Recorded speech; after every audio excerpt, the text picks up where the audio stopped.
YCP హయాంలోనే అక్రమాలు అరాచకాలు జరిగాయన్నారు విజయవాడ సెంట్రల్ ఎమ్మెల్యే బోండా ఉమా. ఈ ప్రభుత్వంలో అక్రమాలకు తావే లేదు అన్నారు. హత్యల సంస్కృతి అసలు తమది కానే కాదన్నారు.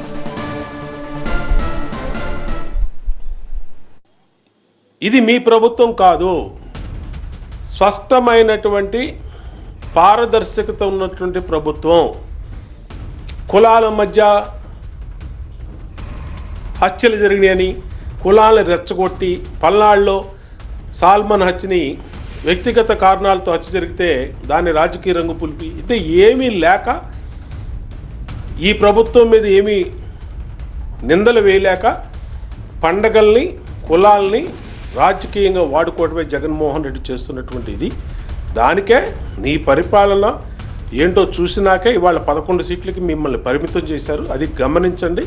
ఈ ప్రభుత్వంలో అవినీతికి కానీ అక్రమాలకు కానీ హత్యలకు కానీ జోదాలకు కానీ తావు లేదని తెలియజేస్తాం.